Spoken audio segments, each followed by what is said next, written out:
Hey everyone, and welcome back to Disney's Star Wars continuity. Episode 8, Hyperspace.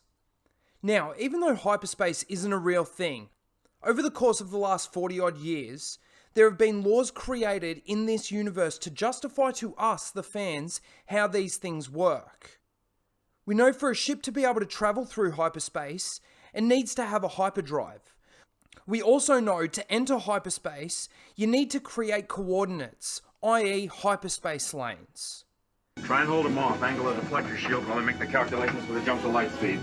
We also know that a ship that's in the atmosphere of a planet can't enter into hyperspace due to the gravity well of the planet. And last but not least, we also know that traveling through hyperspace still takes time to get to your destination. With all of that in place, let's see how Disney adapt hyperspace in their universe. Does it still abide to the same laws that for years we've used to justify how hyperspace works? Fuck no. Let's take a look. In The Force Awakens, the time factor within hyperspace is one of the things they probably get right. Every time they enter into hyperspace, it seems that it takes time to get to their destination. However, the very first moment they use hyperspace in this movie, they try and feed off the nostalgia of the ship. In the OT, Han always seemed to have a problem with the hyperdrive. We're in trouble. And it always took him a while to fix it. Where's all the boosters? Fluvial dampers? No! That's not it! Bring me the Hyperspace! In this movie, they have a problem with the hyperdrive, and all Rey needs to do is bypass the compressor. I bypassed the compressor. Fixed. Now, that's not even really the big problem in regards to the law destruction of hyperspace and hyperdrives. Mechanically, they can introduce things whenever they want. What is a big problem is that they enter into hyperspace without entering any coordinates. What's the thrust? We're going out of here at Lightspeed. From inside the hangar, is that even possible? I never asked that question until after I've done it. This happens in almost all of these movies: The Force Awakens, Rogue One, and The Rise of Skywalker. I'm going to let Han Solo explain why this is a problem. Traveling through hyperspace ain't like dust and crops, boy. Without precise calculations, we'd fly right through a star or bounce too close to a supernova and then end your trip real quick, wouldn't it? The reason why coordinates are so important is because hyperspace lanes are created courses to travel through hyperspace safely, to ensure that you're not running into any planets or any stars. The other thing they do in The Force Awakens that breaks law in hyperspace is when they infiltrate Starkiller Base to get through the shield. Now again, in this scene they try and feed off the nostalgia of the OT. The difference is, in the OT, Han, Chewie, Luke and Leia needed to infiltrate the moon of Endor that had the shield generator on it. They didn't need to actually infiltrate through a shield. The explanation? How are we getting in? Their shields have a fractional refresh rate. Keeps anything traveling slower than Lightspeed from getting through. We're making our landing approach at Lightspeed? Now, they obviously created this to justify how they're getting through the shield. But that means that in this universe of Star Wars, technology has gotten worse over time when it comes to shield generators. If we just use an example from Rogue One, their own canon, why couldn't the ships just travel through hyperspace to get through this shield? But this breaks law on another level. You can't use hyperspace within the atmosphere of a planet because the gravity of the planet will pull you out of hyperspace. It's referred to as a gravity well. A ship needs to be in space before it can enter into hyperspace. This seems to be the biggest problem with Disney's version of Lightspeed. In Rogue One, not only do they enter hyperspace within the gravity well of a planet, but they also don't finish putting in any coordinates. Watch it. I haven't completed my calculations. I'll make them for you. In The Last Jedi, there's really only one moment that I want to take a look at, and that's the Holdo maneuver.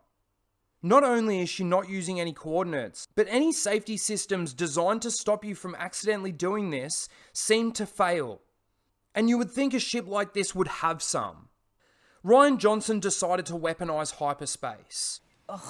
The problem is, this is a universe that already exists. Everyone started asking, why wasn't hyperspace ramming used here? All wings report in. or here, All wings report in. or in any of these battles across the galaxy.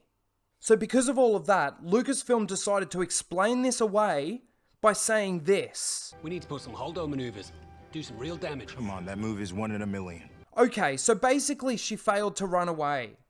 The thing that I find so surprising is they actually still used hyperspace ramming at the end of the movie. Ugh. I also find it funny that they reference this as a tactic. We need to put some holdo maneuvers. We need to put some holdo maneuvers. Some holdo maneuvers. He honestly thinks that this is a good idea to waste ships, fighters, and troops. Do some real damage. Do some real damage. Some real damage. Did he see the size of their fleet, if you could even call it that? Going into The Rise of Skywalker, JJ tried to trump Ryan by creating hyperspace skipping. Now, if you think that what we've been talking about from the previous 2 movies is bad, this destroys all the laws of hyperspace. They obviously don't use any coordinates, so no hyperspace lanes. They enter and exit hyperspace within the atmosphere of a planet. Again, gravity wells don't allow you to enter into hyperspace. You must be in space. Last but not least, there's no time that takes place between skips. They just punch in, punch out, and they're at another planet. But I also want to point out one more thing. The odds of them ending up at another planet every time they do it is so out of this world. Approximately 3,720 to 1. Never tell me the odds. There is more space than planets, so you would think there's more of a chance of them ending up in the vacuum of space than in the atmosphere of a planet. I also want to point out the fact that TIE fighters follow them through hyperspace is ridiculous. First of all, TIE fighters don't have a hyperdrive. Secondly, you can't follow a ship through a hyperspace wake if there's even such a thing. The last moment I want to take a look at is the end. Now, of course, we all know that the fantastic J.J. Abrams had to rip off from another movie again because he can't come up with anything original himself. Captain Sam, can you hear me?